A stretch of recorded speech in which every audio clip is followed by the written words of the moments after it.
elementos probatorios que me pretenden incorporar al juicio oral, de cierta manera en el capítulo del escrito de acusación, yo contribuya como asesor jurídico también a esa investigación del Ministerio Público y por consecuencia contribuya con elementos probatorios que desde luego me den acceso a la coadyuvancia.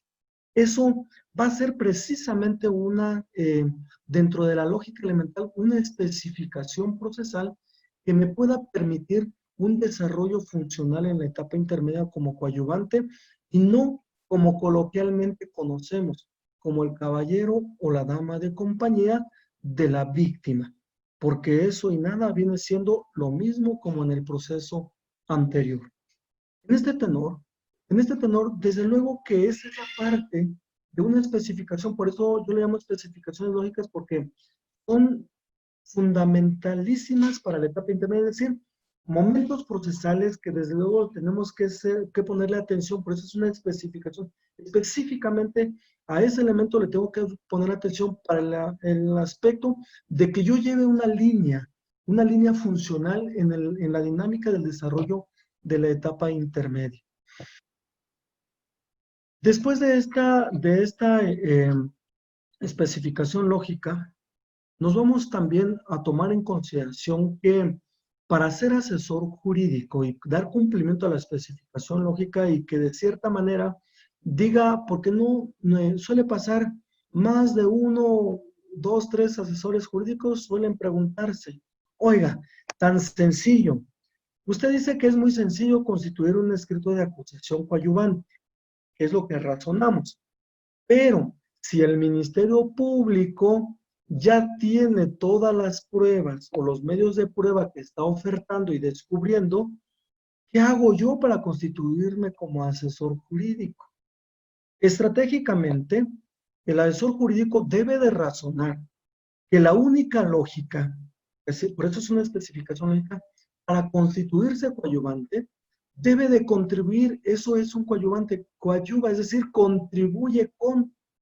En consecuencia, si debe de contribuir, pues naturalmente debe de aportarnos elementos que sean funcionales, es decir, algún elemento probatorio que él haya trabajado, pero no trabajó ninguno y quiere constituirse coadyuvante porque es muy bueno para las técnicas y las destrezas de litigación en etapa intermedia. Bueno, siendo así, entonces estratégicamente vemos si hablamos con el Ministerio Público. A ver, Ministerio Público, podemos subsanar esa parte. Pero el Ministerio Público, mira, yo quiero contribuir contigo, yo soy muy bueno en contrainterrogatorio o soy muy bueno estableciendo destrezas o técnicas de litigación para la etapa intermedia, pero quiero ser coadyuvante, porque si no tengo coadyuvancia, no tengo ni voz ni voto en la etapa intermedia, más que como acompañante de la víctima. Y esa es una lógica. Entonces, ¿qué sucede? ¿Sabes qué? Yo quiero participar en la etapa de juicio oral, pero no tengo elementos probatorios. ¿Por qué no? Yo realizo mi escrito de descubrimiento probatorio. ¿Por qué no? Yo aporto 2 o 3 elementos probatorios que tú no has aportado, que tú no aportarías o en su caso, que tú me reserves para que yo los aporte y de cierta forma subsano esa parte del 339, dando cumplimiento al 335 del Código Nacional en su fracción séptima. Esa es una buena estrategia si quiero ser un asesor jurídico que se me reconozca la coadyuvancia y desde luego que tenga voz y voto en la etapa de juicio oral. De lo contrario, quedo como caballero o dama de compañía porque en la etapa de juicio oral no puedo tener la participación de realizar un interrogatorio o contrainterrogatorio en la naturaleza procesal. Desde luego, ese es el fin de la coadyuvancia. Por eso es muy importante que ser asesor jurídico para constituirse coadyuvante, desde luego estemos en la misma sintonía de fiscalía para poder contribuir al esclarecimiento del hecho y recabar los elementos probatorios que cumplan precisamente con la exigibilidad del 346 del Código Nacional, que viene siendo un estándar que sea funcional y que no permita yo precisamente que los elementos probatorios se vayan excluyendo.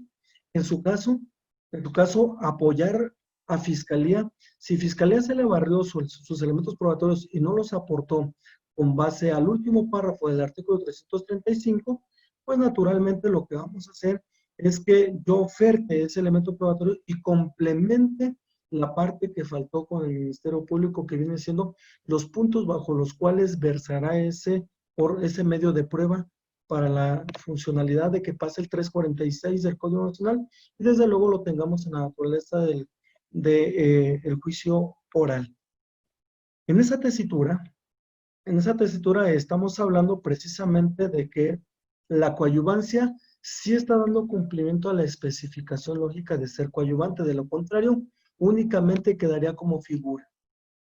Bien, en esta especificación lógica resulta que da por un hecho que cuando nos constituimos coadyuvantes dentro de los 3 días siguientes después de recibido el escrito de acusación de parte de la Fiscalía, resulta que tenemos prácticamente el término que aperturamos.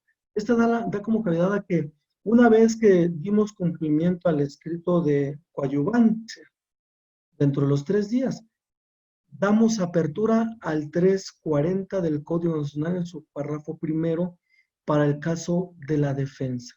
Y nos vamos a la especificación lógica llamado descubrimiento probatorio de la defensa.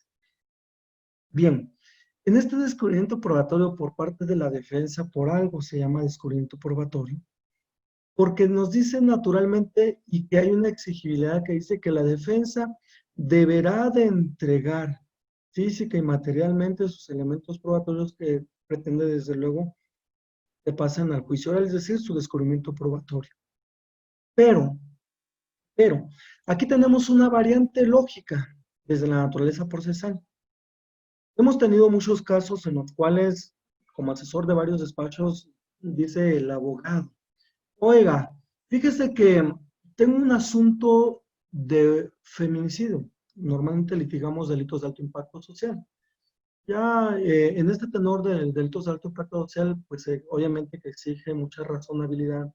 Claro, no, que no digo que los demás no, pero cuando entramos, por ejemplo, con los delitos de alto impacto social como feminicidios, homicidios, secuestros, violaciones, y de cierta manera ya cuando nos llega un robo con violencia, pues lo vemos de cierta manera ya una cuestión menor porque de cierta manera la razonabilidad para otros temas que han sido más relevantes en el tenor de los delitos de alto impacto, no de mérito, en este tenor los delitos incluso menores o que se le considera bajo la cuestión coloquial como delitos de bagatela. Bueno, en este tenor, resulta que cuando llega el abogado y nos comenta, oiga, fíjese que yo tengo un feminicidio. En este feminicidio, la semana pasada, el miércoles, para ser exactos de la semana pasada, desde luego en días hábiles, ahorita pues no estamos en días hábiles, pero en días hábiles dice, fíjese que se me barrió el término de 10 días, mi audiencia ya es la próxima semana, es decir, el martes de la semana que viene y hace 8 días se me barrió mi término de los 10 días para realizar mi descubrimiento probatorio. Y ya cobré tanto. Es decir, que ya prácticamente cobré todo. Entonces, estoy muy preocupado porque me quedé sin elementos probatorios. Realmente ya no sé qué hacer. No sé si devolver el dinero a los clientes, no sé si pedirle una disculpa a los clientes o ya no sabemos qué hacer. Y preocupado el abogado de cierta manera. Y yo le digo, mire abogado, con el debido respeto, no se preocupe, le vaya a dar diabetes, ¿verdad? No se estrese de más, ¿sí? Vamos a solucionar eso. ¿Cómo le solucionamos? Mire, devuelva usted el dinero, pero le voy a dar mi número de cuenta para que ahí lo deposite, por favor. ¿Sí? Vamos a trabajar. ¿Estamos? Ahí deposítalo y así quedó usted con la conciencia de que devolvió el dinero y no se está preocupando. Bueno, fíjense. De cierta manera lo estableció en el artículo 340 del Código Nacional que me limita a los 10 días para el descubrimiento probatorio a la defensa. Ciertamente. Pero cuando nosotros hermenéuticamente comenzamos a trabajar en el proceso penal acusatorio para hacer que sea una especificación lógica la parte del descubrimiento probatorio, resulta que cuando analizamos la última parte es decir, el último párrafo del artículo 337, prácticamente dejamos a un lado lo establecido en el artículo 340, el primer párrafo. Y por lo tanto, en el 337 nos esperamos a llegar a la audiencia, y en la audiencia intermedia misma, cuando está empezando la audiencia, antes de que se desahogue como tal audiencia, su señoría, pido que se suspenda la audiencia por 15 días, 7 días, 8 días, 20 días, con la intención de preparar mi descubrimiento probatorio y poder realizar una defensa técnica eficiente. ¿Vamos? Y de cierta manera, el órgano jurisdiccional le dice, bueno, es su petición. Señor Ministerio Público, ¿alguna manifestación? Su señoría, es un derecho de defensa, un derecho de imputado que no entra a discusión. Yo lo dice el 337, en su último párrafo. Un derecho de defensa que no está a discusión. Nos respaldamos con el artículo 8 de la Convención Americana, desde luego. Y en este tenor vamos a tomar en cuenta que de cierta manera subsanamos un problema que pudo haber sido de cierta manera mayor si nos quedamos sin elementos probatorios. Si estamos hablando, por ejemplo, un hecho que señala como delito de violación, en el cual en el hecho que señala como delito de violación resulta que yo podía haber incorporado algún elemento probatorio como viene siendo la de genética, o en su caso la de patología médica, o en su caso la de neurología forense, o en su caso la de psiquiatría, que fuera viable precisamente el darme cuenta que la víctima está mintiendo porque tuvo consentimiento al tener relaciones sexuales y no es que haya sido violada. Y que eso me lo va a dar la patología médica. Pero en este tenor, de cierta manera, no pude aportar ese elemento porque resulta que se me barrieron los 10 días. No puedes razonarle el artículo 337 en su último párrafo y nos vamos precisamente hasta la audiencia, o incluso un día antes de la audiencia, como para no llegar a como tal a la audiencia, a presentar el escrito y decir que se suspenda la misma, con la intención unos 10, 15, 20 días, dependiendo cuánto tiempo nos tardemos para el aspecto funcional de desempeñar una defensa técnica y adecuada. Por otro lado, si en este tenor tomamos en consideración de que para dar cumplimiento a esa especificación lógica del descubrimiento probatorio por parte de la defensa, resulta que ya somos dos defensores de un mismo asunto, pero ya realizó su descubrimiento probatorio un defensor. El otro defensor puede realizar también parte del descubrimiento probatorio, o en su caso, ampliar el descubrimiento probatorio. Lo puede realizar. Esto desde luego me da la lógica elemental de esta especificación lógica. Tomamos en consideración que desde luego en este tenor no está prohibido hacer una ampliación del descubrimiento probatorio por parte de otro defensor. Máxime que tenemos un 337 en su último párrafo, incluso en su penúltimo párrafo. Por eso, naturalmente que si vamos a razonar especificaciones lógicas, vamos a ver los detalles mínimos.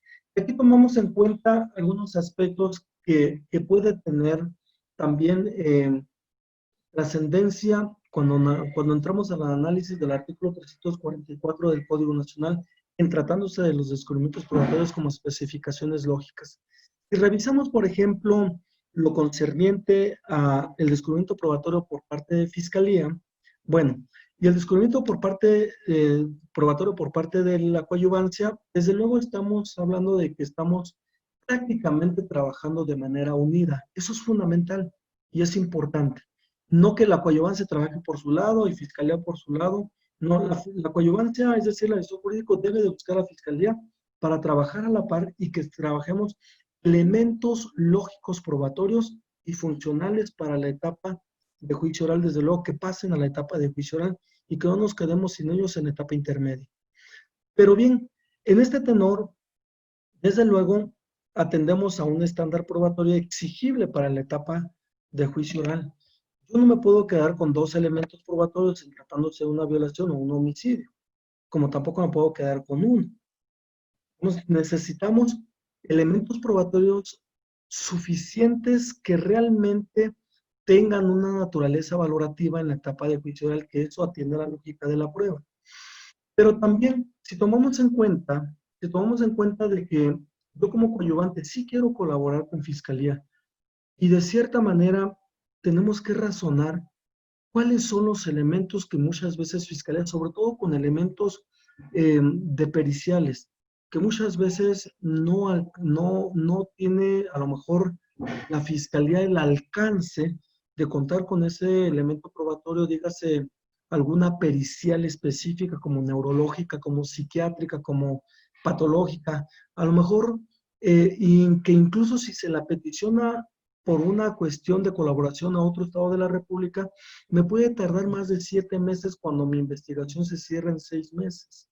Entonces, si la coadyuvancia toma en consideración de que puede contribuir y desde luego buscar una prueba que de cierta manera para Fiscalía no esté a su alcance o en su caso por el tiempo no la podamos adquirir, desde luego, son partes importantes de trabajar de la mano con Fiscalía para poder contribuir al esclarecimiento del hecho.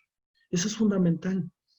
No podemos trabajar, no, yo soy la coadyuvancia y no, Fiscalía pues la veo como enemiga, o lo veo como enemigo a Fiscalía porque, no, claro, no, eso no es ni de ética profesional, ni mucho menos una cuestión de que tengamos que estar trabajando contradiciéndonos, no es lo correcto. Además de que desde luego no sería funcional para el esclarecimiento del hecho y desde luego pudiese quedar vulnerable el derecho de la víctima. En este tenor, eh, ya que tenemos prácticamente la especificación lógica del descubrimiento probatorio, este descubrimiento probatorio, desde luego, cada uno de los elementos probatorios yo lo divido en 5 rubros. En 5 rubros que viene siendo, por ejemplo, el primero de ellos, es importante tomar en cuenta la testimonial. La testimonial, y vamos en un estándar de testimoniales, tanto la testimonial que viene siendo el testigo presencial del hecho, como es el caso de la víctima.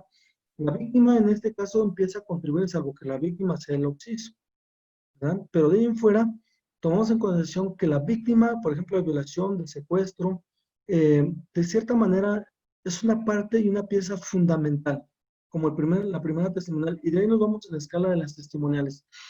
Las periciales. Las periciales nos vamos de la primordial, es decir, de la que más concatena el hecho y la que menos se aproxima. Ejemplo, si tenemos a un asunto de violación, puedo tomar en consideración desde luego la química para el rodenostato de sodio o en su caso la de genética y hasta el último pudiese ser incluso la de criminalística de campo para hacer la descripción del lugar donde pudo haber sido el hecho que le señala como delito de violación. Esto de cierta manera vamos de un estándar mayor al menor, pero le vamos a dar la suficiencia lógica, por eso de cierta manera dentro de las especificaciones hablamos de una lógica de la prueba.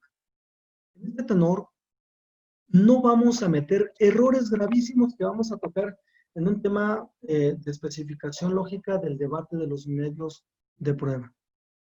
Pero cuando hablamos de periciales, démosle el nombre correcto, periciales, no testigo profesional, no testimonial. En el catálogo de las periciales no entra la testimonial, entra la pericial, más no la testimonial. Y aquí es a donde vamos a tocarlo en su momento, porque eso puede ser un bemol precisamente para perder nuestra pericia. A lo mejor es fundamental, pero yo me aferro y resulta que la oferté como testimonial y me claustro como testimonial. Los federales dicen, oye, tiene razón, de cierta manera, el litigante no es testimonial, es pericial. No, es que él va a rendir su testimonio de lo que él estudió, pero no estamos rindiendo testimonios de lo que estudiaron, estamos rindiendo testimonios de lo vivencial. Son cosas totalmente distintas que ahorita vamos a meternos en esta especificación importante y trascendental que es el debate de los medios de prueba. El tercer elemento, que es el orden de como vamos a ofertar nuestro descubrimiento probatorio, hacemos testimoniales primero, segundo, periciales, tercero, vienen siendo las documentales.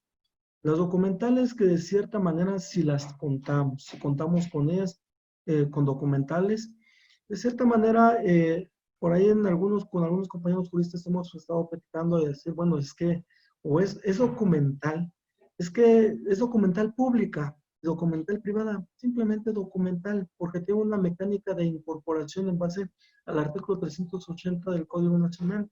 Entonces, 80 o 81, entonces, no nos vayamos más allá, simplemente documental. Es que si es documental pública, se desahoga por su propia y especial naturaleza. Es proceso penal acusatorio, no sistema civil o familiar o anterior. Entonces, tenemos mecánicas distintas de incorporación. Bien, y entonces las documentales. El cuarto rubro dentro del catálogo de las pruebas, vamos a tener las pruebas materiales. En este tenor, las pruebas materiales que se encuentran ya sea en cualquiera de los dos rubros. Uno, en el rubro de cadena de custodia. Dos, en el rubro de bienes asegurados. Y no confundamos. Son cosas y términos y regulaciones totalmente distintas. Bienes asegurados está del artículo 230 al 247. Cadena de custodia, 227 y 228 del Código Nacional, y hay un protocolo de cadena de custodia que nos rige precisamente para ver esa distinción entre bien asegurado y cadena de custodia. La cadena de custodia no se puede devolver en el proceso, el bien asegurado se puede devolver en el proceso. Cumpliendo la lógica y la naturaleza, se puede devolver. La cadena de custodia, dice el artículo 228 en su última parte, dice si existiese una variación no autorizada, resulta que pudiese perder su sentido la cadena de custodia y por lo tanto se demerita la prueba material que se encuentra en cadena de custodia. Bajo esa tesitura es que precisamente abordamos que la prueba material puede ser en cualquiera de los dos rubros y lo vamos a defender en los dos rubros y lo vamos a establecer en la mecánica de los dos, cualquiera de los dos rubros dependiendo el punto que nosotros querramos incorporar. Pero hay que tener mucho cuidado, porque, en algunos estados de la República decían, es que, oiga, es que aseguramos un buque, el buque lo metimos, o un yate, perdón, y el yate lo metimos en cadena de custodia. Bueno, a ver, algo bien delicado. Es que homicidio por tránsito vehicular y el vehículo lo metimos en cadena de custodia. Eh, pues con todo el respeto, algo bien delicado porque no es la mecánica ni es la naturaleza la cadena de custodia con la cuestión de bien asegurado. Es lo que tenemos que vigilar y desde luego para que no tengamos de cierta manera, la cuestión de la esencia probatoria. Perdón, maestro. Vamos, Alguien está compartiendo ahí una pantalla. ¿Podría dejar de compartirla, por favor? Gracias, maestro. Perdón. Gracias. bien. Entonces, tomamos en cuenta que para el aspecto de que yo pueda tener en cuenta la cadena de custodia y no confundirla con el bien asegurado, nos vamos incluso a la semántica del 230. Bienes asegurados de gran tamaño. Entonces, y ya da otra especificación, que sea elemento u objeto del hecho delituoso. Entonces, en ese tenor, estamos hablando cosas distintas a lo que conlleva la cadena de custodia. Es que comentan, la cadena de custodia es un bien asegurado. Bueno, hay que darle precisiones a las cosas. Por algo está la división semántica y el articulado. Y hemos tenido la experiencia que cuando me ofertan el bien asegurado en cadena de custodia, pues naturalmente no es lo mismo porque yo no puedo tener un buque o un vehículo que están en cadena de custodia, no lo puedo tener en un almacén de evidencias. Es ilógico, como tampoco cuando haga yo mi descubrimiento probatorio en base al artículo 387 del Código Nacional, ahí vaya yo cargando mi vehículo y en presencia judicial le digo, aquí está el descubrimiento probatorio, dígase, perdón, la ruptura de la cadena de custodia en presencia judicial. Sería algo absurdo, ¿verdad? Entonces, no hay que hacer cosas absurdas en el proceso penal acusatorio que puede perder precisamente o demeritarse el valor a dicha prueba. Bien, en este tenor, tomamos en cuenta de que el quinto orden del ofrecimiento de los medios de prueba, que viene siendo otros medios de prueba. Y en estos otros medios de prueba entra el catálogo de lo que son los videos, placas fotográficas. Aquí es donde entra, por ejemplo, los videos que se encuentran las pruebas anticipadas, la prueba anticipada que se encuentra bajo el video, el nombre, y que además la mecánica de reproducción. Bien, en este tenor, que esto complementa a la especificación lógica del descubrimiento probatorio, resulta entonces que tomamos en cuenta que para el descubrimiento, perdón, para la cuestión de cada elemento probatorio, yo he establecido, así lo digo en mis libros, así lo digo en las clases, he establecido los 3 puntos de argumentación para un ofrecimiento de un medio de prueba, que aquí es muy importante que cumplamos con él, porque desde luego esa es la lógica que debemos de tomar en cuenta para el debate de los medios de prueba. Si yo soy fiscalía o asesor jurídico, debo de vigilar que se dé cumplimiento a estos 3 elementos que yo los llamo como 3 puntos de argumentación para vigilar la pertinencia y la idoneidad de la prueba. En ese tenor, tomamos en cuenta que viene siendo la consistencia de la prueba, el contenido y la teleología de la prueba. Esos 3 rubros, la consistencia, contenido y teleología de la prueba, me van a vigilar el principio de pertinencia e idoneidad de la prueba. Estos ambos, desde luego, van a buscar una connotación, y cuando yo esté analizando el artículo 347 en cualquiera de sus fracciones, perdón, 346 en cualquiera de sus fracciones, desde luego voy a hacer patente estos argumentos que seguramente, un ejemplo, cumplieron con la pertinencia, cumplieron con la idoneidad porque están prácticamente bajo la consistencia, el contenido y la teleología de la prueba. Entonces, si analizamos esos aspectos, desde luego me va a dar la pauta de que voy a poder realizar estrictamente bien un descubrimiento probatorio, dígase de la fiscalía, dígase de la coadyuvancia, dígase de la defensa.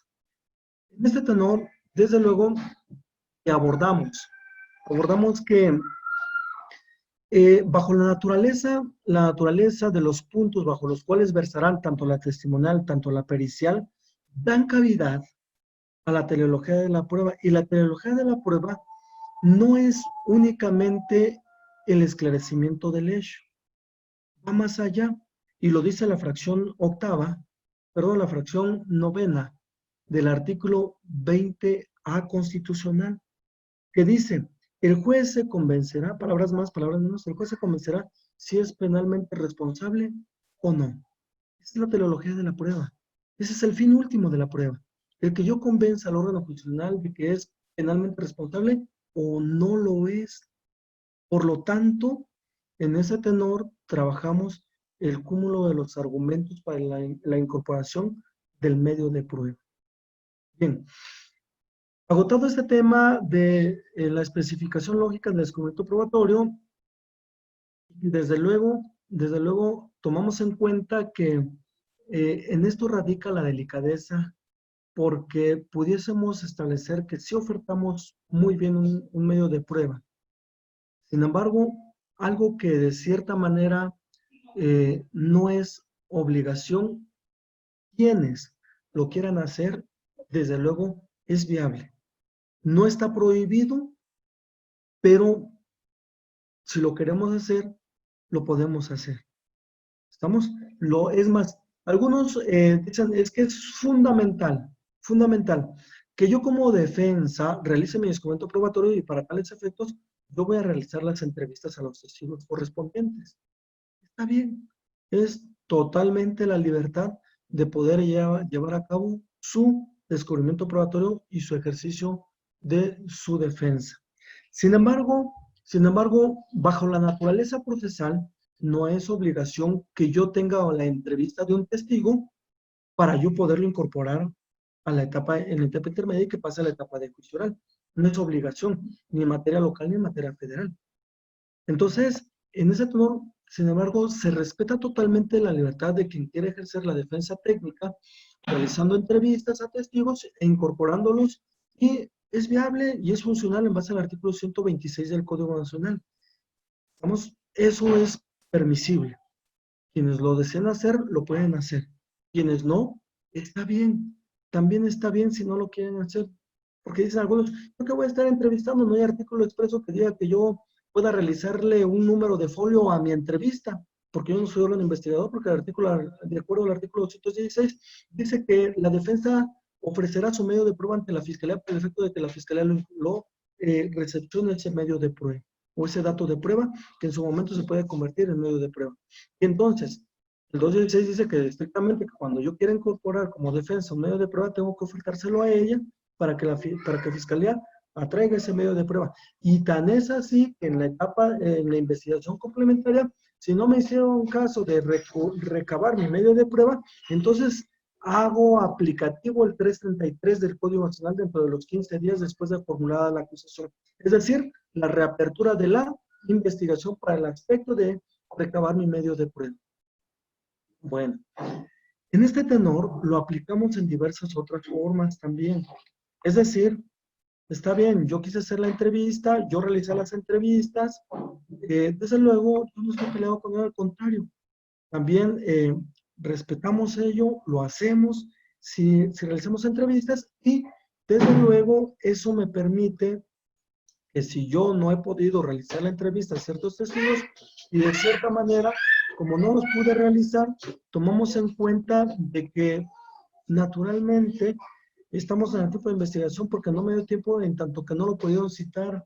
El órgano, bajo el auxilio judicial pedimos que lo citaran a la policía, resulta que dice que está en periodo vacacional y no puede ser citado y se me barrió el término, entonces meto el escrito solicitando una prórroga, una ampliación para poder realizar esa entrevista a ese policía toda vez de que ha manifestado que no se encuentra elaborando por estar en periodo vacacional.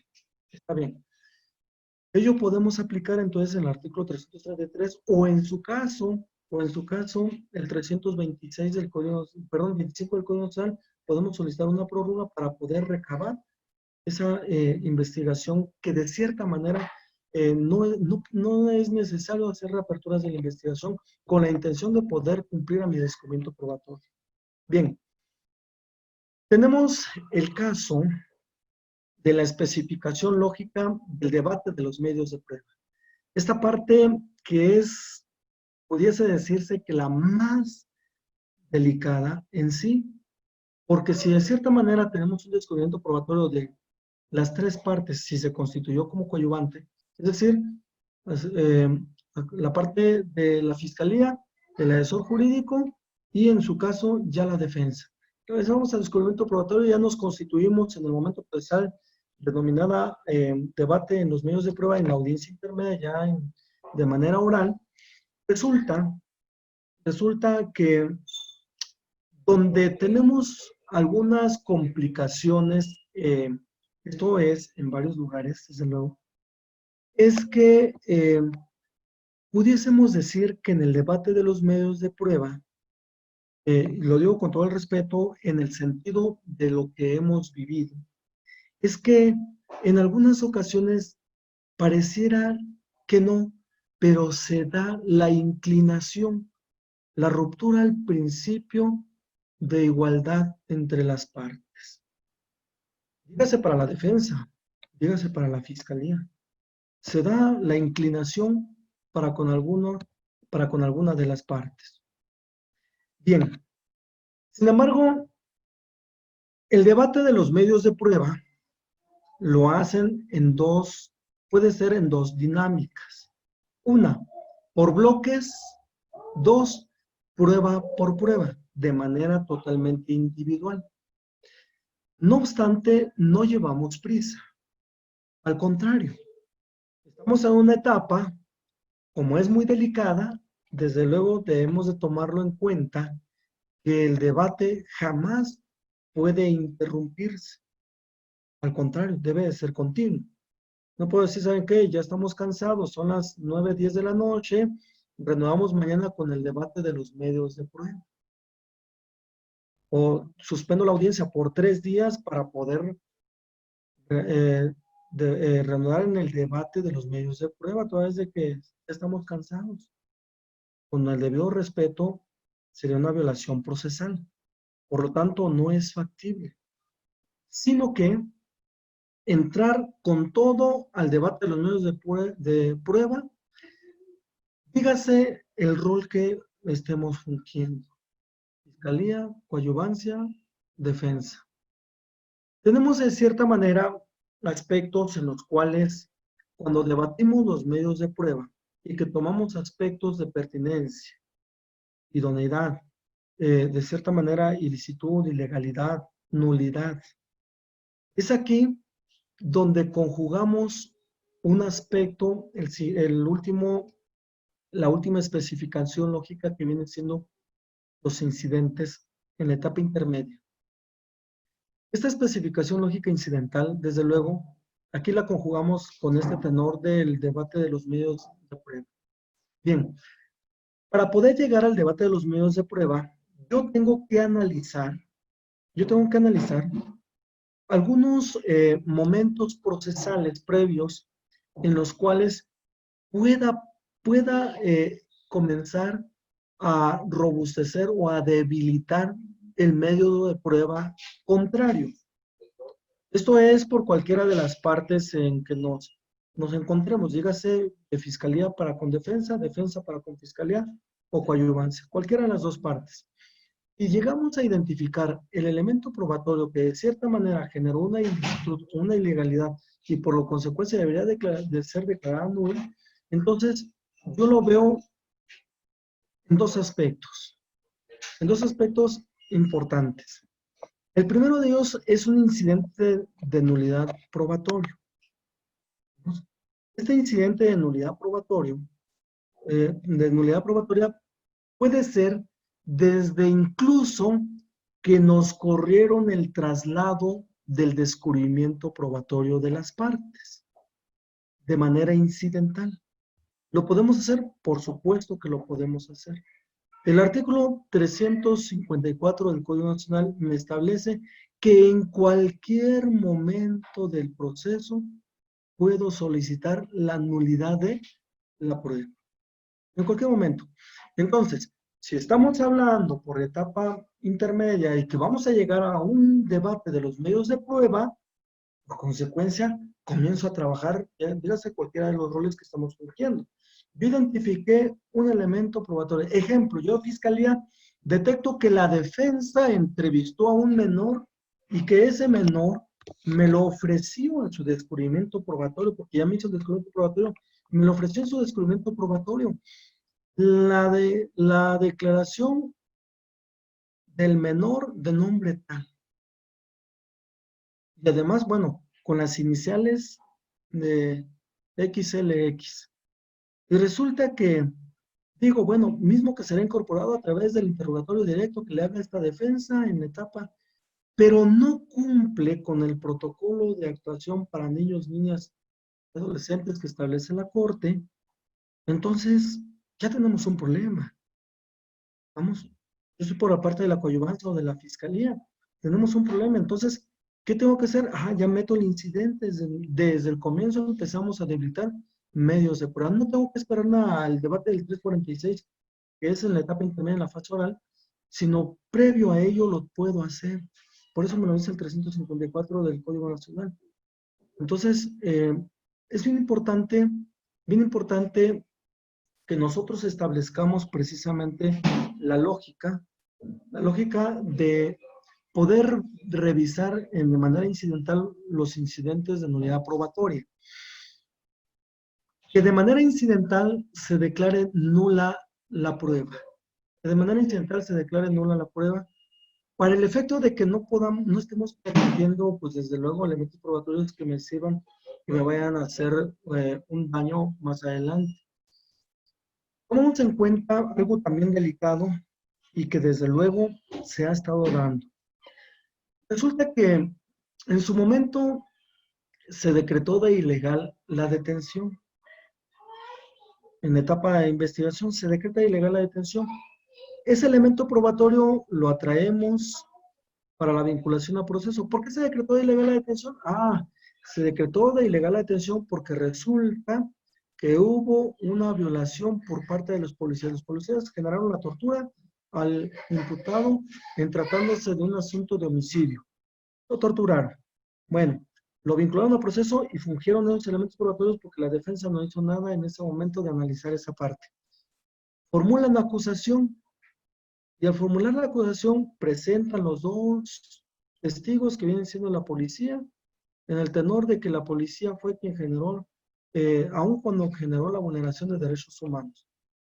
Entró el siguiente defensor y el siguiente defensor analiza la audiencia inicial, revisa esa parte, ve que se tomaron en cuenta para la vinculación a procesos, desde luego el órgano jurisdiccional lo omitió hacer de manera oficiosa y consecuentemente llegamos a la etapa intermedia y formulamos la acusación. En otro tenor, desde luego, pues podríamos presentar el incidente de nulidad probatoria, desde que tenemos el descuento probatorio. En otro tenor, tenemos en cuenta, por ejemplo, el que realizaron la intervención de una llamada telefónica sin la presencia o sin la autorización del órgano jurisdiccional federal.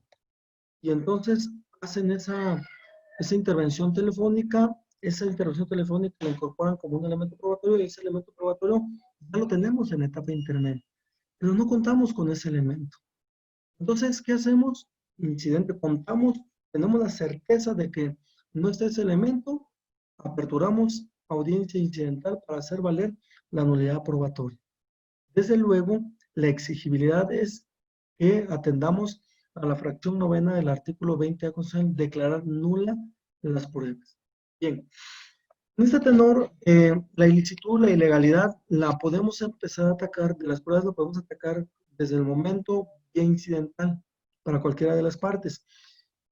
Dos, puede ser en el momento en que ya aperturemos la audiencia intermedia, cuando el órgano jurisdiccional nos dice alguna incidencia que plantear. Desde luego, es el segundo momento que tenemos para poder hacer valer vía incidental. Y tres, en el momento de los elementos probatorios, el debate de los medios de prueba, es ahí donde podemos hacer valer también, ya no incidentalmente, sino pedir la exclusión del medio de prueba por la vulnerabilidad a los derechos humanos que se dio en su momento y que eso generó la ilicitud o la ilegalidad de la prueba. Bien, en este tenor tomamos en cuenta que si trabajamos incidentalmente es fundamental e importante para ambas partes para poder ir purificando ya el estándar probatorio. Sin embargo, cuando ya analizamos y vamos a entrar como tal al debate de los medios de prueba, es importante que tomamos en cuenta que los elementos de cada uno de las pruebas esté cumpliendo con la formalidad exigible con el último párrafo del artículo 335 y además de todos los demás elementos importantes precisamente aportados por el Código Nacional. Desde luego, cuando tomamos en consideración que los testigos sean presenciales, es porque para la etapa de juicio oral no vamos, bajo la luz de la lógica, no vamos a estar trabajando yo órgano jurisdiccional, no voy a lanzar a la etapa de juicio oral a los famosos testigos de oídas. Porque los testigos de oídas, supuestamente, dicen, algunos generan la prueba relativa, o en su caso, la famosa prueba, le dan un nombre que de cierta manera circunstancial. Tomemos en consideración que estamos bajo la lógica de las pruebas en el proceso penal acusatorio y un testigo de oídas y un mentiroso vienen siendo prácticamente lo mismo. Entonces, incluso, por ejemplo, por citar algún ejemplo, el policía ¿El policía le consta lo sucedido? No. Resulta que él llegó hasta las tales horas, 2 horas, 3 horas después. Le dijeron, ¿sabes qué? O vía radio.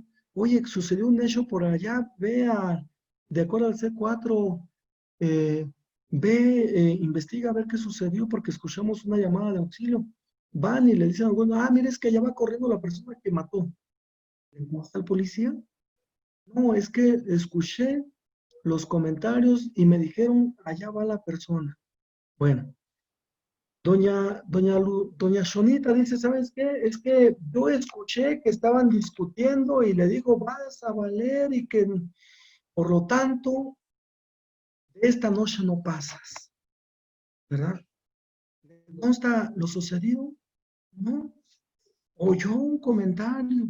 Dice la jurisprudencia del 19 de enero del año 2018. No recuerdo ahorita la referencia, pero la fecha exacta sí, 18 de enero del año 2018. Dice, testigo de oída o referencia de un tercero. Vamos que es prácticamente lo mismo. No podrá tomarse en consideración para una sentencia, pero sí para una noticia criminal. ¿Vamos? Entonces, ¿qué es la parte que nos interesa? Indistintamente que dice, sin embargo, no genera un agravio, etc. No obstante, es importante. El testigo de oídas no es, bajo la luz de la lógica, no es un testigo funcional. Bajo la lógica elemental, no es un testigo que le conste el hecho. Por consecuencia, no es alguien que debería ser presentado. Y dígase la defensa, el asesor jurídico o fiscalía, porque la defensa también dice, es que yo escuché que le dijo que él era muy bien portado. ¿Te consta que era bien portado? No, es que decía su papá que siempre se portaba muy bien. Su papá me decía que era una persona que siempre se dedicaba a estudiar, a trabajar, por lo tanto tiene buena conducta. Pero ¿le consta realmente que se portara bien? No. ¿Le consta que él haya realizado el hecho? Tampoco. Por lo tanto, es un testigo que no le consta como tal el hecho específicamente. Bien, en esta tesitura es importante que tomemos en consideración lo que sean testigos. Que sean testigos no por referencia de un tercero, sino testigos funcionales del hecho. Por otro lado, tenemos de cierta manera que en el rubro de las periciales, decíamos, las periciales, hay algunos estados de la República que tenemos las periciales como la testimonial a cargo del perito de nombre tal, mismo que realizó la ginecología. A ver, es testigo, dice la naturaleza de juicio oral, son testigos aquellas personas que les conste naturalmente el hecho. En este caso, el testigo médico legista que exploró una cuestión ginecológica y que desde luego realizó su dictamen pericial en ginecología. La pregunta es testigo? Claro que no. Es que es testigo profesional. Hay que tener en cuenta que esa no es la locación estricta o exacta bajo la luz de la lógica de la prueba. Es un perito y naturalmente debe de ser ofertado como un perito, como un especialista en la materia. Por ello, establece el artículo la concatenación hermenéuticamente el 272 del Código Nacional con el 368-69 del Código Nacional concatenadamente, que especifica la naturaleza de un perito, aquel que de cierta manera tiene una especialización y realizó un estudio científicamente sobre el hecho que la ley señala como delito. Ahora bien, tampoco es lo mismo un dictamen, la pericial en materia de, o el informe pericial. Son cosas totalmente distintas. Un dictamen pericial y un informe pericial discrepan en la cuestión de metodología, en la cuestión de conclusión. Prácticamente el informe pericial se reduce a una mera consulta. En cambio, el dictamen pericial, por algo se llama dictamen pericial, porque tiene naturaleza estricta en la cuestión de la aplicación del método científico para poder rendir su dictamen pericial, mas no es un informe. Entonces, tampoco vamos a confundir los términos. Si vemos esos términos, desde luego, a ver, tú me estás ofertando un informe. Si llegó a pasar la técnica de litigación que sería en su momento es atacar sobre la cuestión del dictamen y el informe. Vamos, por eso es muy importante, no debería de, pero si fue ofertado como dictamen pericial y resulta ofertado en la acusación como dictamen pericial por cualquiera de las partes y resulta que él rindió un informe. Como tal dice su escrito, informe pericial, y fue ofertado como dictamen pericial, son totalmente distintos. Distintos semánticamente, no pudiesen ni siquiera confundirse. Bien, en esta tesitura, desde luego, la recomendación es que pues, seamos muy precisos qué es lo que estamos ofertando por cualquiera de las partes, porque es ahí donde va a caber nuestro debate para la exclusión del medio de prueba. Si resulta que el contenido de la prueba no está de acuerdo a la teleología de la prueba, por consecuencia, la pertinencia no se está dando. Entonces, no vamos a tomar en cuenta esa cuestión racional porque estamos hablando de trabajar con pruebas científicas, no con pruebas de cierta manera a la aventura. Algunos doctrineros establecen por ahí con la famosa, se acabó la fábrica de testigos. O sea, no es la cuestión de llamarlo así, en el sistema tradicional se llamaba la famosa fábrica de testigos, pero en el proceso penal acusatorio se entiende bajo el principio de lealtad y buena fe que no trabajamos con ese aspecto. Trabajamos con cuestiones lógicas, trabajamos con cuestiones científicas, pero realidades. Y cuando resulta que estamos hablando de superioridades de ciencias, no es lo mismo una prueba psicológica o una prueba psiquiátrica. Como tampoco, bien delicado, como tampoco no es lo mismo una cuestión que hemos tenido y de cierta manera es ahí donde tenemos un problema. Un problema, el médico legista. El médico legista, estrictamente hablando, no cumple con aspectos ginecológicos. Tristemente, pero estamos trabajando con pruebas ginecológicas, pericial en ginecología a cargo del médico legista. Estamos confundiendo las ciencias. Por eso es ahí donde tenemos problemas. Una, con la acreditación del hecho. Dos, con la cuestión de que no debería de pasar el medio de prueba en atención, precisamente de que la pertinencia bajo la luz de la lógica está más que planteada. Pero bien, en el tenor de la cuestión de las cadenas de custodia, las pruebas materiales en cadenas de custodia, habría que revisar que de cierta manera algo que ha sucedido en algunos lugares, que hemos tenido la destrucción, por ejemplo, de las armas. Embalan y etiquetan en cadena de custodia una granada, ¿no? Y la granada, pues, se ordenó a su destrucción. El órgano investigador dijo, ¿sabes qué? Una granada es muy delicada, se le quita el brochecito o el segurito, o como le llamen, se le quita el brochecito y ¡pum! Puedo volar yo y mis expedientes y dónde quedarían mis carpetas de investigación. Entonces es algo muy delicado, ¿verdad? Entonces, me ordeno mejor a su destrucción. En su caso, son estupefacientes, ordeno su destrucción. Esto naturalmente hay que tener mucho cuidado porque el ordenar la destrucción, pues naturalmente tendría que ser bajo la formalidad estricta, tomando en cuenta de que estamos hablando de una cadena de custodia. No es un bien asegurado. Por eso la lógica me hace la diferencia entre cadena de custodia y bien asegurado. El bien asegurado se puede devolver. Se hace un inventario, de hecho, así lo establece el artículo, que se hace un inventario, una vez realizado el inventario, resulta que se puede devolver o en su caso ordenar su destrucción con el recabar cierto muestreo que fuese funcional, el mismo muestreo que dase en cadena de custodia de un bien asegurado. Bien, pero, si resulta que no dimos cumplimiento a ello, por consecuencia, ¿qué vamos a tener para la etapa de juicio oral en cadena de custodia si ya no tenemos cadena de custodia? Si la misma ya fue destruida sin el formalismo correspondiente. Algo que de cierta manera tenemos que tomar muy en cuenta, ejemplos se robaron 300,000 pesos. Los 300,000 pesos entraron en cadena de custodia. Hicieron el inventario de los 300,000 pesos, tantos billetes de miles, tantos billetes de 500, tantos billetes de 200, tantos de 100, tantos de 50 y tantos de 20. Y resulta que se hizo ese inventario y se devuelve la cadena de custodia, objeto del hecho delictuoso que viene siendo el dinero. La pregunta es, ¿puedo ofertar la prueba material que se encontraba en cadena de custodia para la etapa judicial y realizar en este caso en la etapa interna mi descubrimiento probativo con ese elemento? Si no está la parte fundamental. Y de cierta manera ofrezco la pericial con placas fotográficas que existió el dinero.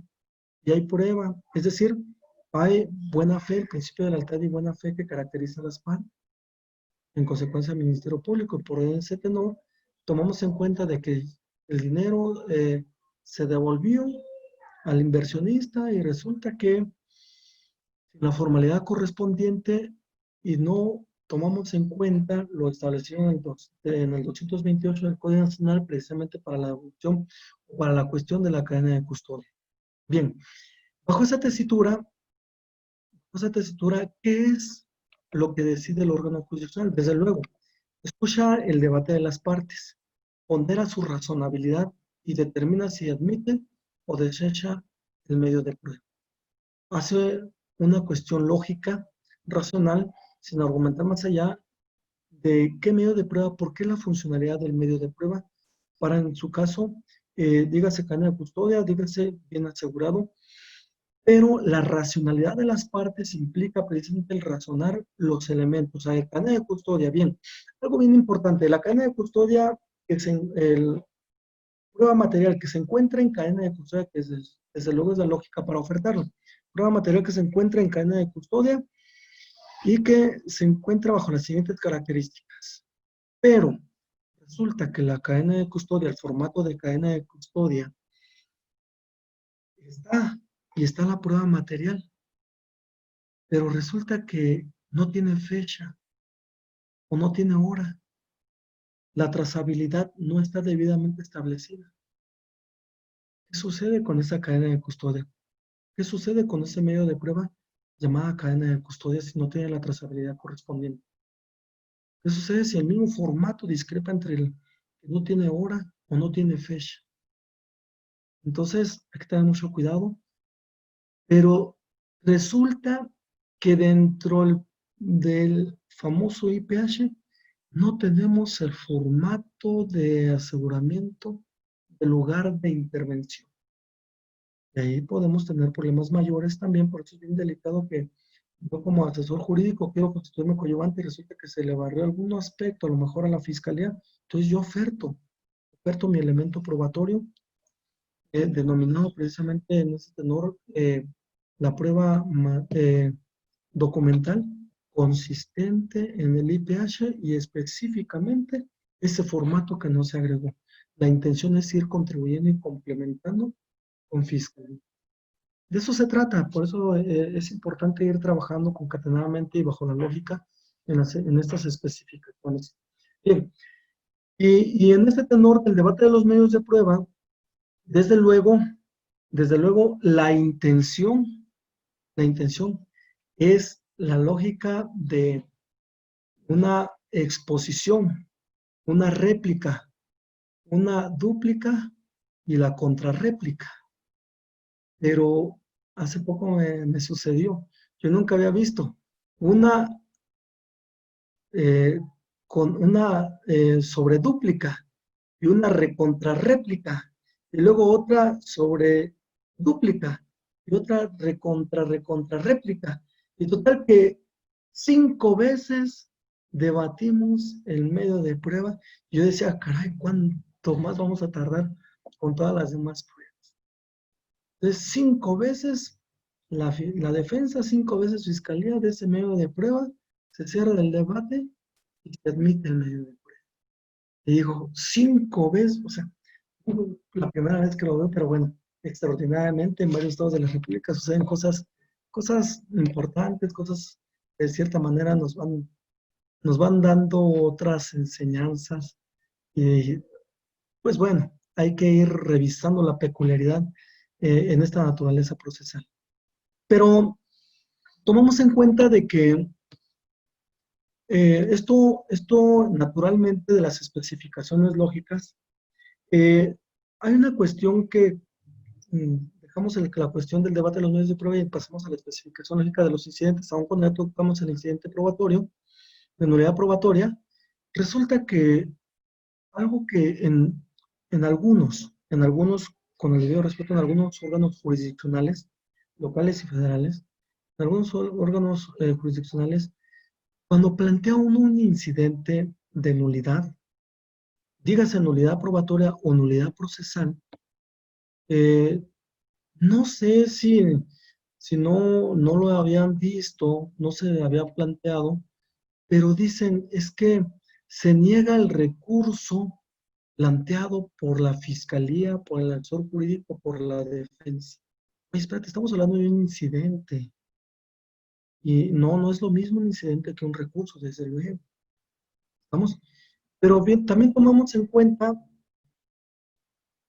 que bajo esta naturaleza procesal, resulta también que por eso es importante la especificación de los incidentes, la especificación lógica de los incidentes, que los conozcamos, obviamente, eh, los actores del proceso penal acusatorio. Y en este sentido, desde luego, cuando el órgano jurisdiccional empieza en la dinámica de la audiencia, ciertamente él encabeza, pero con el debido respeto, no está para imponer a las partes, más allá. Las partes conocemos, la fiscalía, el asesor jurídico y la defensa conocemos, y no están para que nos impongan.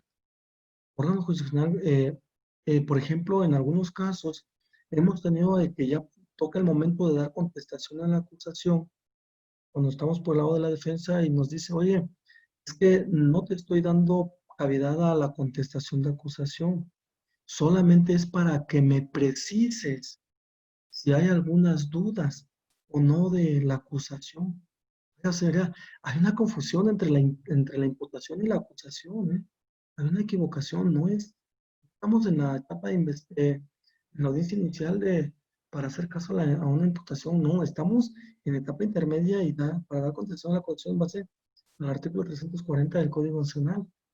Sin embargo, cuando planteamos el incidente, oye, es que el incidente resulta que eh, dicen, bueno, es que el incidente es incidente, ¿cómo lo resuelvo? Pues lo más factible, lo niego. Niego la concesión del incidente. ¿Por qué? Hemos tenido ya algunos casos que nos han concedido algunos incidentes y es interesante esta parte de esta especificación lógica incidental, porque resulta, por ejemplo, cuando tenemos el debate de los medios de prueba, se admite un medio de prueba que a todas luces y bajo la lógica de la prueba es vulnerante de derechos humanos, vulnerante totalmente de derechos humanos para con alguna de las partes. Entonces decimos, a ver, resulta que tienes este elemento probatorio que ya fue admitido. ¿Qué haces?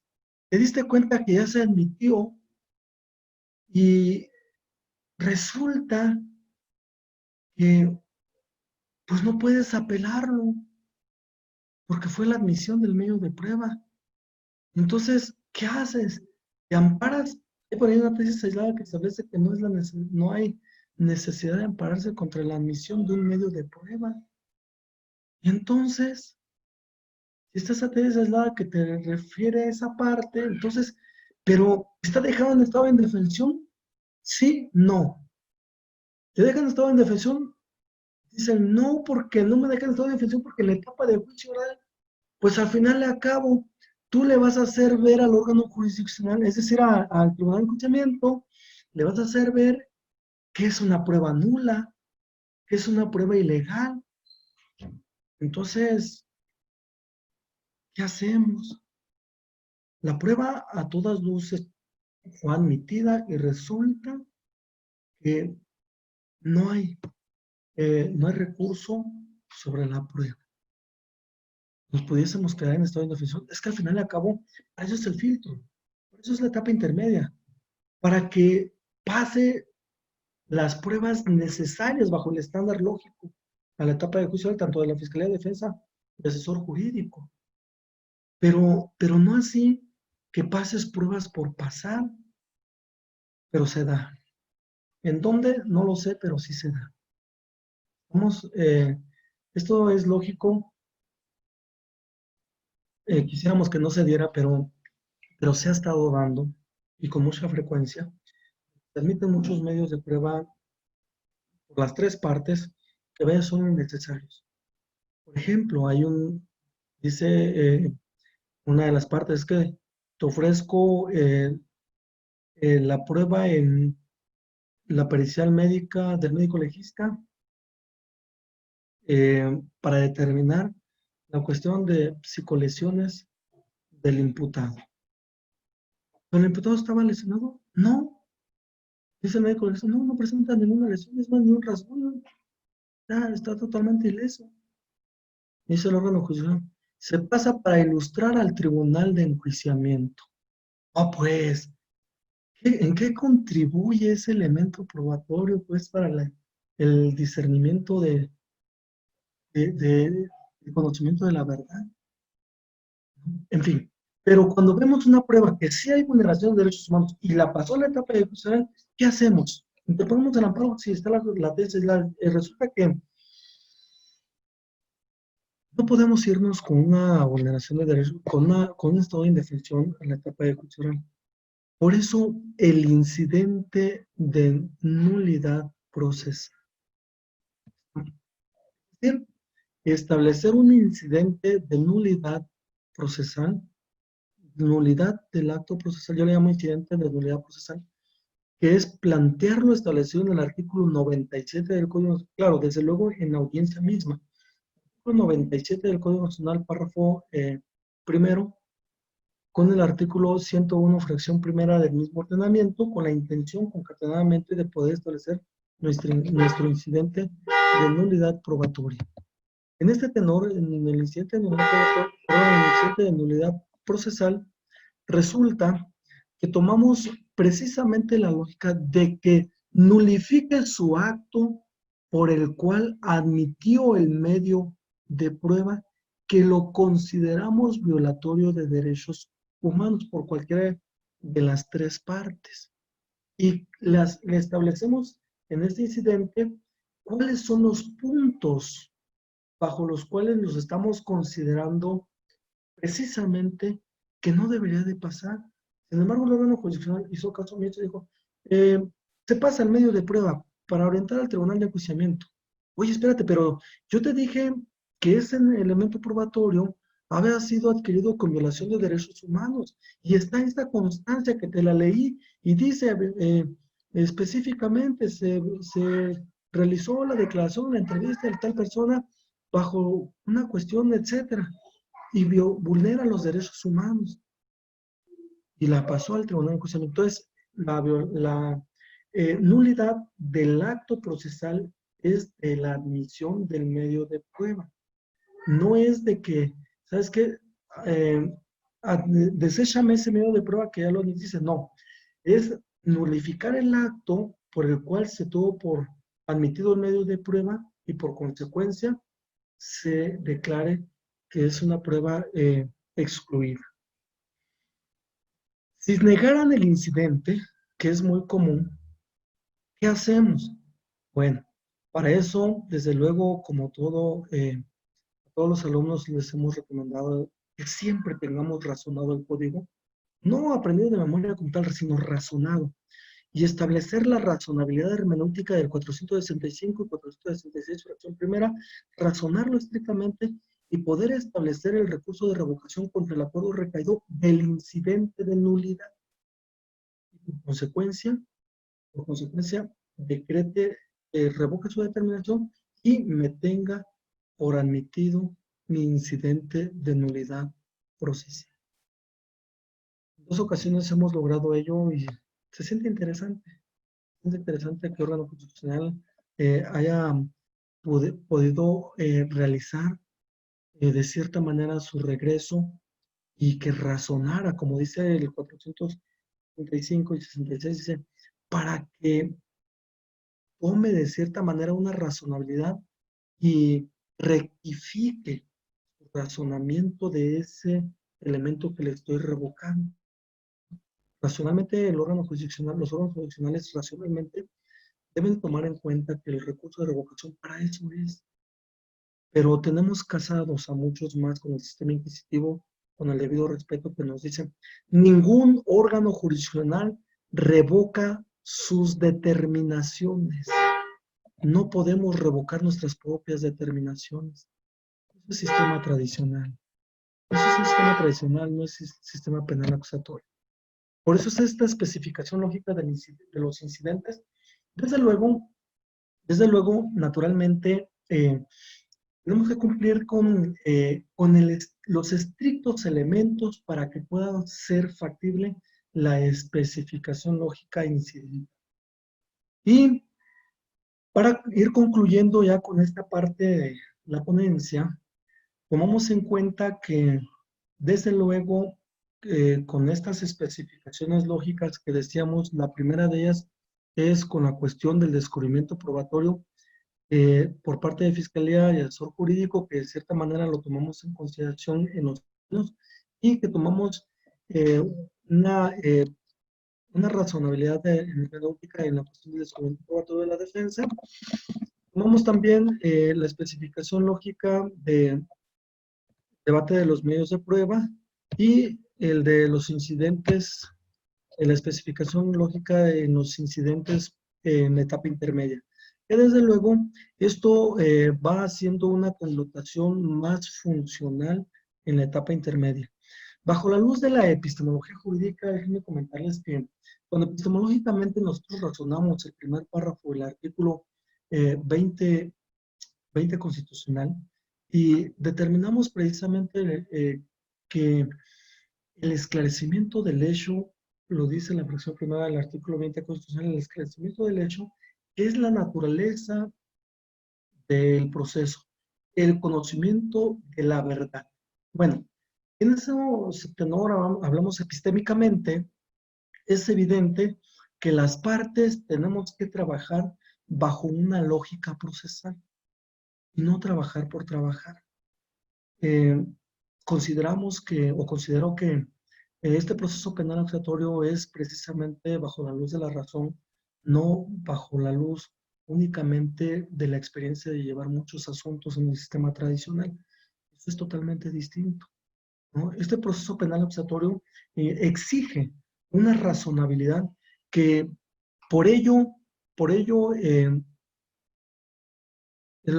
incluso todavía algunos órganos jurisdiccionales a estas alturas y siguen preguntando. A ver, Fiscalía, asesor jurídico, defensores, ¿conocen el proceso penal acusatorio? Lo siguen preguntando hasta estas alturas, ¿no? Hasta hoy en día lo siguen preguntando algunos órganos jurisdiccionales. ¿Por qué? Porque de cierta manera sí vemos muchos que se tuvo experiencia en el proceso anterior y con esa experiencia se quiere trabajar en el proceso penal acusatorio. Cuando en este proceso penal acusatorio se exige razonabilidad, epistémicamente hablando, por la cuestión de que no es trabajar por trabajar, es trabajar razonadamente y eso marca la diferencia porque trabajamos argumentativamente. Por eso, todos los juristas, todos ustedes como juristas, dígase en el rol donde se encuentren laborando, asesor jurídico, Ministerio Público, defensor, órgano jurisdiccional, desde luego, esta razonabilidad marca la diferencia. No somos jueces del montón, somos jueces racionales, que no nos dejamos llevar por lo que qué dirá el otro juez, por lo que dirá en sí la sociedad, sino nos dejamos llevar por la razonabilidad probatoria, por la razonabilidad de los actos procesales, y que de la misma manera para con Fiscalía, asesor jurídico y defensores, nos dejamos guiar por la razón que exige el proceso penal acusatorio. No es la aventura, no es llegar a improvisar, no es llegar de cierta manera ser caballeros o damas de compañía en audiencias, no, es marcar la diferencia que exige el proceso penal accesatorio. Por ello, la verdad me congratulo con maestro Carmona, me congratulo en que se estén realizando un sinnúmero de conferencias en estas vías. Desde luego que eso, para seguir contribuyendo tanto con el colegio como con los demás juristas de los estados de la República, que eso es muy importante porque en unión a ello, pues vamos a seguir contribuyendo a que el proceso penal acusatorio siga funcionando. Hay muchos lugares donde dicen, es que ya colapsó el proceso penal acusatorio. En realidad, eh, hay algo que de cierta manera hemos tanto razonado bajo la ética judicial como la ética estrictamente profesional, que el proceso penal acusatorio exige no solamente la razonabilidad, sino exige personas que sean nobles como tal al proceso penal acusatorio, que de cierta manera quieran litigarlo no por querer ser anfitriones, sino por querer marcar la diferencia que es ser racionales en cada una de las audiencias y en el proceso penal acusatorio. Y ello, desde luego, pues lo marca el estudio, lo marca la argumentación jurídica, lo marca la dogmática jurídica aplicada al proceso penal acusatorio y desde luego incluso las ciencias forenses que hoy retoman una gran importancia en el proceso penal acusatorio. Así que me congratulo con usted, maestro Carmona, maestro Rodolfo. Muchas gracias por esta invitación y pues quedo abierto por si hay preguntas, que yo creo que se debe haber algunas preguntas por ahí, con todo gusto. Y enhorabuena, muchas gracias, maestro Carmona. Al contrario, querido doctor, muy agradecido por esta ponencia, fue muy clara, nos llevó de la mano en esta parte interesante de la etapa intermedia, que como lo comentó atinadamente y también hice referencia al inicio, es una etapa sobre la cual se ha escrito muy poco. Incluso, como bien lo refiere, a algunos jueces al admitir todo, pues pareciera que la desaparecen, ¿no? O sea, que pase, que pase, que pase todo, ahí todo es tema de valoración, te dicen. Y efectivamente la lucha creo que precisamente hay que darle a los abogados, ¿no? En este tenor, en estos puntos que usted fue claro al establecer estas incidencias, estos temas que debemos ir planteando en audiencia, ¿no? Además, efectivamente coincido en que la tecnología debemos de ocuparla, ¿no? El colegio de abogados que me honro en presidir y por la confianza que tuvieron los compañeros, precisamente esta es una forma de decir, ¿sabes qué? Pues es una forma de capacitarnos, muchas veces ni siquiera en vivo nos podemos reunir, ¿no? Y aquí creo que desde donde podamos estar en el teléfono, en la casa, podemos estar en la charla y es muy importante. Entonces, creo, al contrario, creo que esta situación que está pasando, lo que va a hacer es que cambie muchas cosas. Las audiencias virtuales están dando, no es necesario ir a algún lugar a aceptar cargos, hay que hacer pruebas e innovaciones. Entonces, agradezco mucho la forma, insisto, creo que no es la única vez que estaremos trabajando. Y bueno, hay algunas preguntas, maestro, en el chat, si usted gusta dar respuesta, ir dando seguimiento, y está el licenciado Cruces, que también tiene una pregunta. Usted me indica, yo creo que respondemos la del chat y luego le doy el uso de la voz al licenciado Cruz.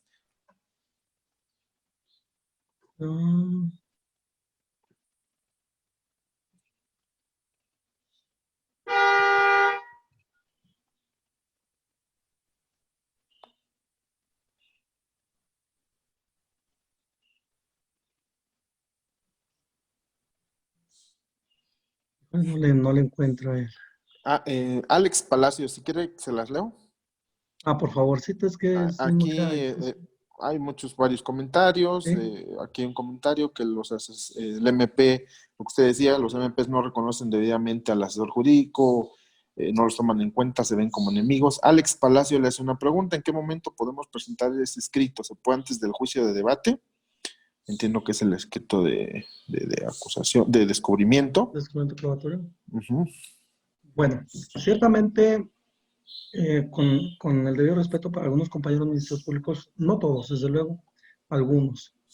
Sí, al asesor jurídico muchas veces los ven como enemigos, ciertamente.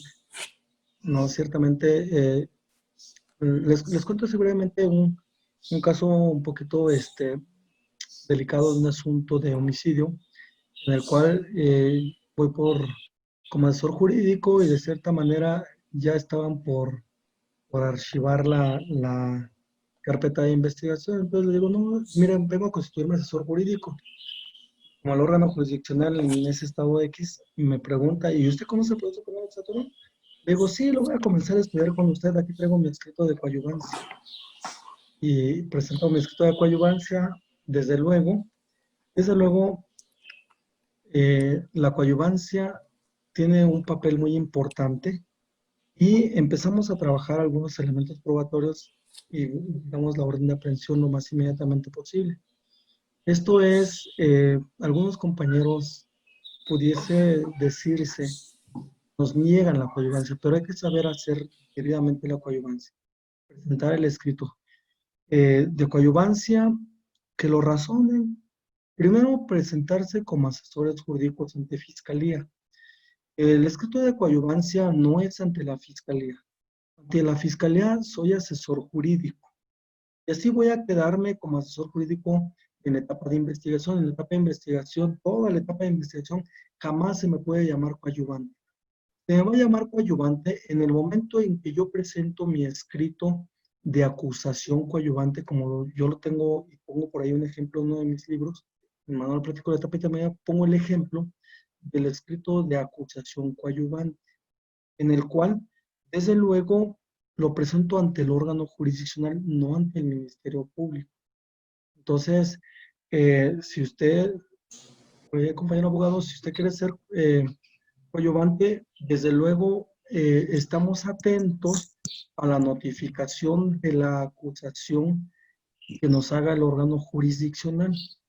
Ya que que acusaron a le van a correr el traslado obligatoriamente a la víctima del escrito de acusación. Si nosotros ya traemos vigilado el proceso en la etapa de investigación, pues con mayor razón podemos establecer que estuvimos trabajando para formar parte de la coadyuvancia. Pero si nos contrataron, eh, como particulares, nos contrataron para la etapa intermedia y que de cierta manera tomamos en cuenta de que eh, ya me llegó el cliente con con el escrito de acusación. Digo, bueno, tengo 3 días. Voy con la fiscalía y la fiscalía me dice, no, pues, no sé, o sea, tú presenta lo que tú consideres. Y no me da pauta fiscalía para que yo trabaje con ellos unidamente para con la coadyuvancia. Pues no nos compliquemos la existencia, no, eh, pues hablemos incluso mal, sino al contrario, ocupémonos de hacer debidamente nuestro escrito de acusación coadyuvante y de cierta manera transcribimos los elementos probatorios de la fiscalía y vemos a ver cuáles son los puntos que seguramente pudieron estar débiles en la fiscalía. Y entonces los razono y los establezco y consolido el elemento probatorio de fiscalía y eso es lo que yo presento en mi descubrimiento probatorio. De esa manera me estoy constituyendo también como coadyuvante. Entonces, no nos compliquemos en el que nos diga fiscalía, porque sí, la fiscalía nos puede ver como enemigos y demás, pero es un derecho de víctima u ofendida de tener un asesor jurídico y consecuencia de ello un coadyuvante. Incluso la ley de víctimas establece precisamente casi una exigibilidad de existir el asesor jurídico. El coadyuvante, y se le barrió su término, pues bueno, pues ni modo, ¿verdad? Pero sí es importante eh, diferenciar entre asesor jurídico y el asesor jurídico coadyuvante. Espero haber Ok, podido maestro. contestar la respuesta, digo la pregunta. Gracias. Hay saludos, le mandan saludos Jorge Luis Gallego, Cecilia desde Tlaxcala. Excelente Gracias ponencia, igualmente. dice Roberto Flores. El maestro Guillermo Alcántara dice excelente ponencia. Saludos, maestro. Aquí hay otra pregunta. Dice, cuando como defensor cumplo con mi descubrimiento probatorio entre los 10 días, como lo dice el 337 y 340, pero no entrego copias de mis registros, ejemplo, de entrevistas, corremos el riesgo de quedarnos sin los medios de prueba. No, no hay una exigibilidad de que yo realice entrevistas. Puedo realizarlas, pero no hay una exigibilidad.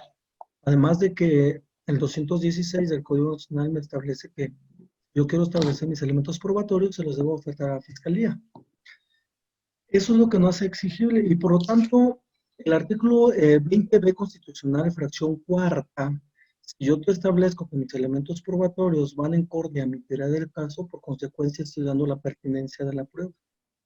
Y naturalmente el artículo octavo de la Convención Americana, también aperturando precisamente para el ejercicio de una defensa técnica adecuada, pues desde luego es un derecho que tenemos como defensa. No obstante, incluso si ustedes realizaron su escrito de descubrimiento probatorio, pero no agregaron las entrevistas, no pasa nada. El órgano jurisdiccional eso va a desechar. También tomamos en cuenta de que si las tienen y quieren agregarlas, pueden correr en su momento el traslado de ellos a la fiscalía y al asesor jurídico, si fungen como defensa, en su momento, incluso hasta previo a la audiencia intermedia. Lo podemos hacer. Es un derecho que no está cooptado. Perfecto. Dice Iván Navarro, en el escrito de acusación del Ministerio Público, ¿se podría hacer la mención de las circunstancias modificatorias de la responsabilidad penal hechas por el asesor jurídico? No, es únicamente la clasificación jurídica, no la responsabilidad penal. De acuerdo al penúltimo párrafo del artículo 335 del Código Nacional, establece que en la acusación puede realizarse una clasificación diversa. Son tres momentos. El primer momento es en el escrito de acusación de hacer una clasificación diversa. ¿Vamos? Segundo es, de acuerdo al artículo 399 del Código Nacional, es en el alegato de apertura. Tercero, en el alegato de clausura. Pero una clasificación jurídica diversa, como tal, es la que sí se puede hacer, es decir, en atención a, de cierta manera, algunos elementos que establezca el artículo 141 del Código Nacional, que viene siendo la clasificación jurídica del hecho. Eso sí lo podemos variar. Ok.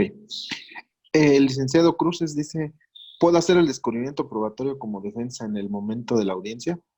Sí, sí lo podemos hacer en el momento de la audiencia, un día antes, en el momento de la audiencia, o en su caso, solicitaron un plazo razonable, es el 337 en su último párrafo, omitiendo el primer párrafo del 340 del Código Nacional. Perfecto. Dice Viridiana, ¿podría señalar la manera de hacer el descubrimiento de objetos que se encuentran en la bodega o almacén de evidencias y respecto a los videos recabados en la práctica de periciales? Si la Fiscalía no los ha agregado, sí lo podemos realizar, por supuesto, con las constancias mismas que obran en la carpeta de investigación.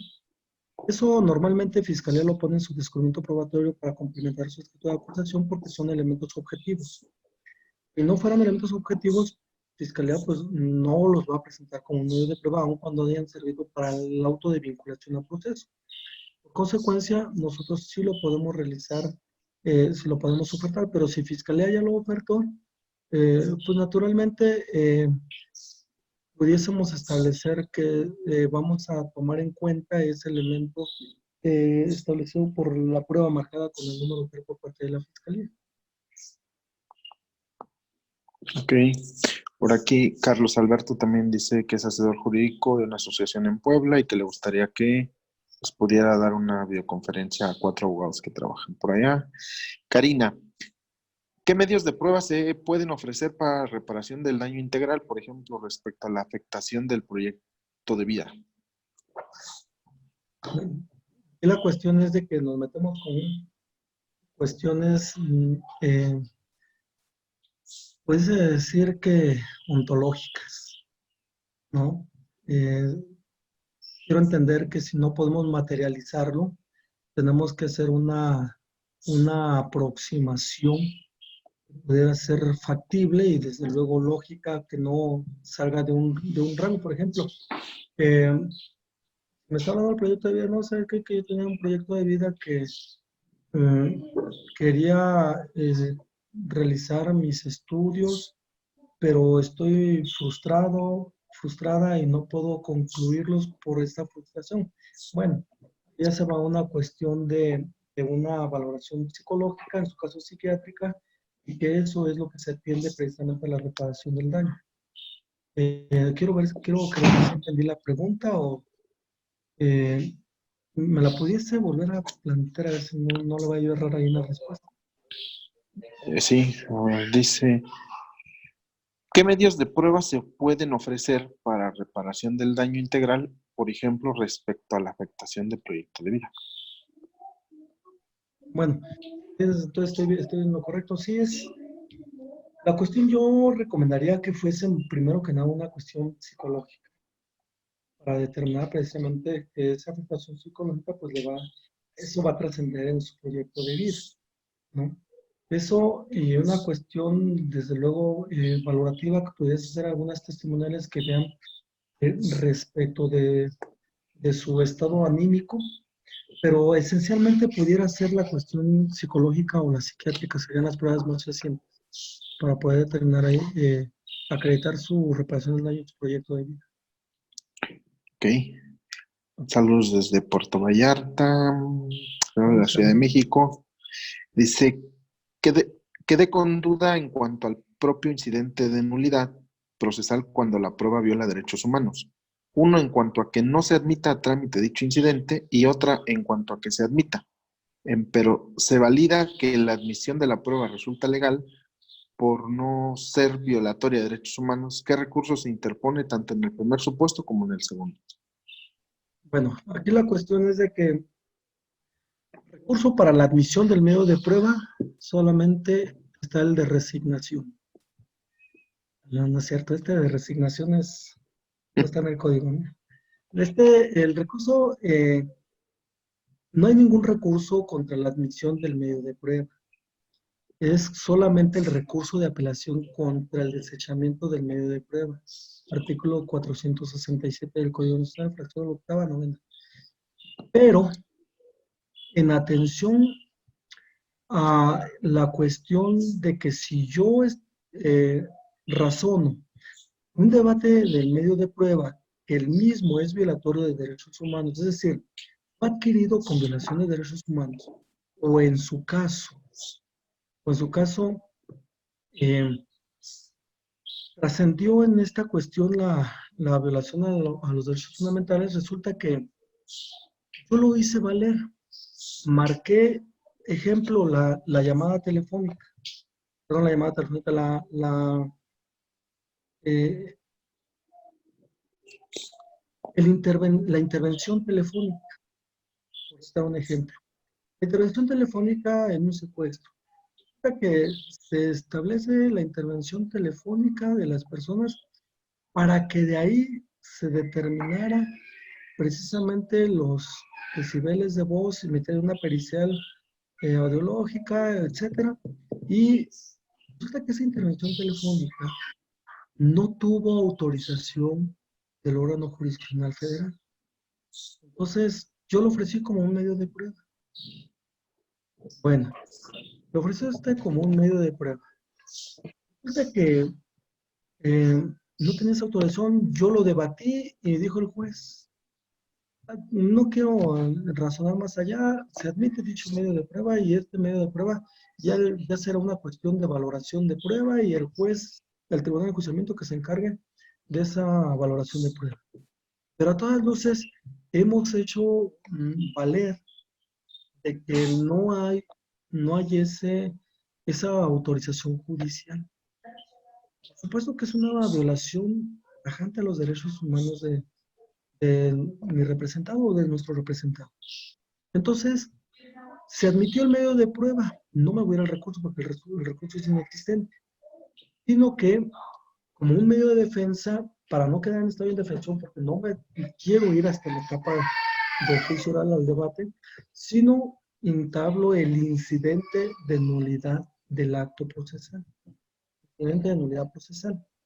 Lo entablo, hago ese razonamiento para que el órgano judicial tome en consideración esa parte. Bueno, Lo desechó, revocamos la determinación. No voy a revocar, quede claro con esto, no voy a revocar la determinación de la admisión del medio de prueba. Voy a revocar la determinación de la negación del incidente de nulidad procesal. Eso es lo que voy a revocar para no confundir ahí la figura. En este tenor, cuando menos yo estoy marcando, que no me hizo caso, bueno, en realidad suele pasar, no nos van a hacer caso, pero yo estoy marcando ya la estructura fundamental para, como coloquialmente decimos, estamos atando cabos para los recursos más adelante o en su caso, amparo. Pues desde luego es una cuestión de lógica. Y naturalmente no me hicieron caso, o sea, no me queda de otra.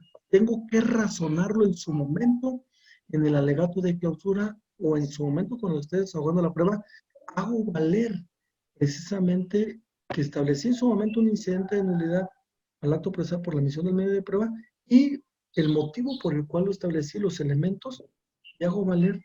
Si ya el juez le da valor probatorio, tengo elementos importantes, que no debería. A la luz de la lógica, con esa prueba no debería de ser. Pero también en este tenor, vamos a suponer que ofertaron el reconocimiento de persona. El reconocimiento de persona lo hicieron a las 3 de la tarde y a las 7 de la noche le nombraron defensor y así obra la constancia. Entonces hicieron ese reconocimiento personal, lo ofertaron ese reconocimiento personal. Pues naturalmente resulta que se admitió ese medio de prueba, entonces me queda la pauta, no el recurso, sino el incidente de nulidad con la intención de trabajar precisamente la parte funcional de ir marcando el reconocimiento de esa violación y hacerla valer en su momento procesal también, y no nos hicieran caso en la etapa intermedia. No está por demás debatirlos funcionalmente, pero si no atendemos, si no atienden a ello el órgano judicial, porque dice, bueno, desecho el incidente, desecho el recurso y se admite el medio de prueba. Entonces, está bien, no quiso razonar más allá. No nos metamos en complicaciones. Razonamos en su momento esa parte funcional de la prueba. Perfecto. Dice Lenovo. Buenas tardes, doctor. Como asesor de la víctima es indispensable constituirse como coadyuvante. ¿Qué sucede si el asesor y la víctima no se constituyen como coadyuvante? Bueno, si no se constituye como coadyuvante, bueno, podrá estar en audiencia. Hay algunos juzgados de juicio oral. Al Tribunal de Enjuiciamiento le hemos pedido al Tribunal de Enjuiciamiento que por favor retire al asesor jurídico de la sala toda vez de que no ha sido constituido como coadyuvante. Y en algunos lugares lo han retirado. En otro caso, cuando ya estamos en la etapa de juicio oral, le pedimos, señoría, por favor, indíquele al asesor jurídico que no se constituyó coadyuvante, que no puede participar. No va a tener forma de hacer interrogatorio o contrainterrogatorio en su caso. Entonces háganle la indicación, por favor, para que no le estemos ocultando en su momento y él crea que es una violación de derechos humanos cuando no lo es, porque tuvo su oportunidad de constituirse coadyuvante. Participa en la audiencia, perdón, y hace acto de presencia en la audiencia, pero en la audiencia solamente podrá estar como espectador, más no estar participando.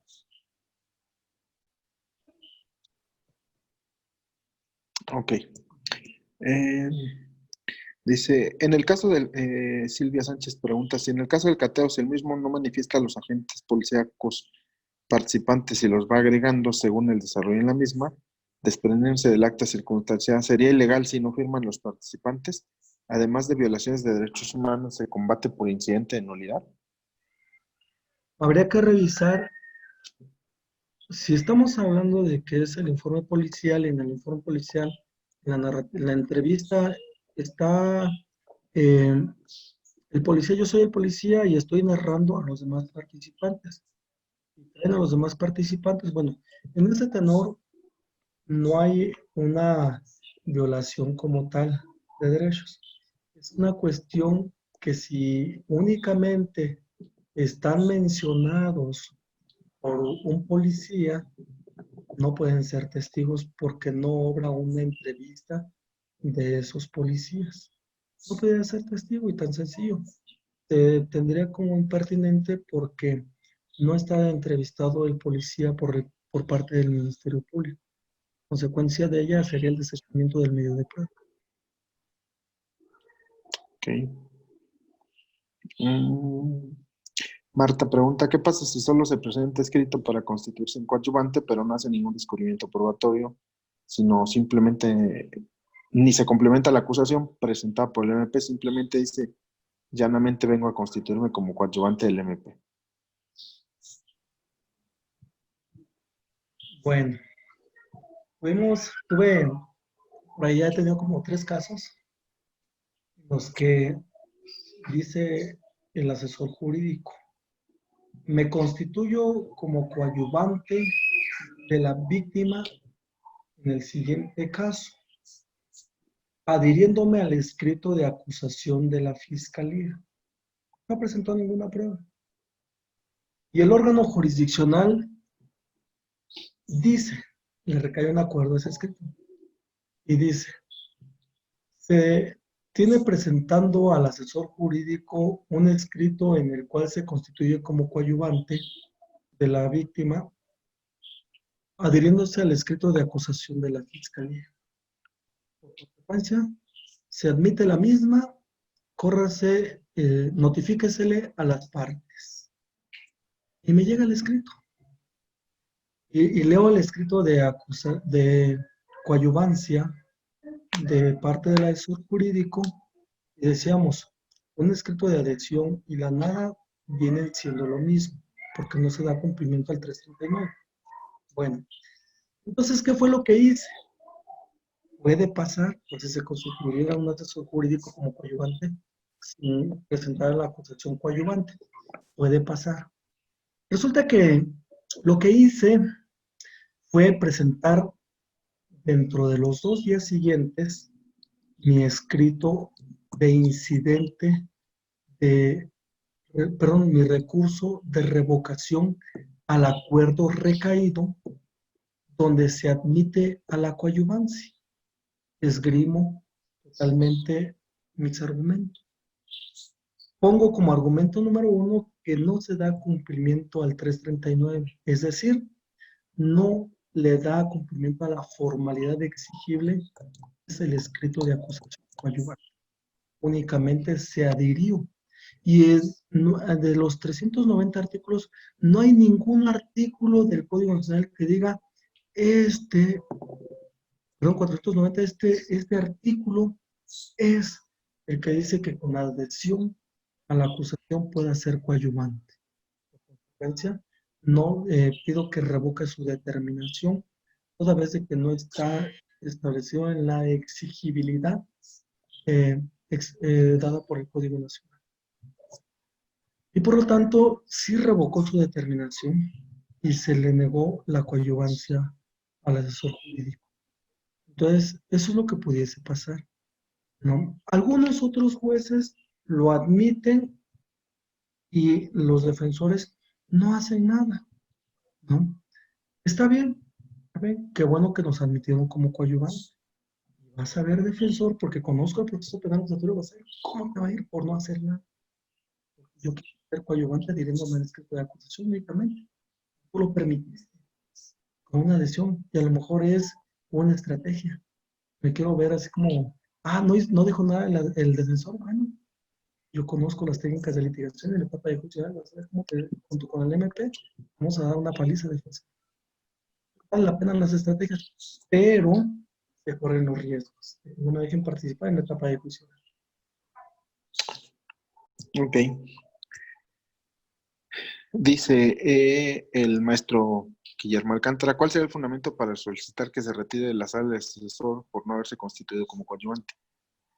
Bueno, Aquí la cuestión es de que cuando yo le dije al órgano jurisdiccional de que se retirara del asesor jurídico toda vez de que pues no estaba siendo patente a lo establecido en el artículo 110 del Código Nacional y por consecuencia no tenía cavidad de estar en la máxima, que la sala era muy pequeña, no existía aire acondicionado y el calor estaba sofocante. Por lo tanto, pido que que retire el asesor jurídico, que además está el Ministerio Público como el representante de la víctima o ofendida. Entonces, déjale al Ministerio Público y pida, por favor, retire el asesor jurídico, no está constituido como coadyuvante. Del órgano jurisdiccional y lo retiro. Ok.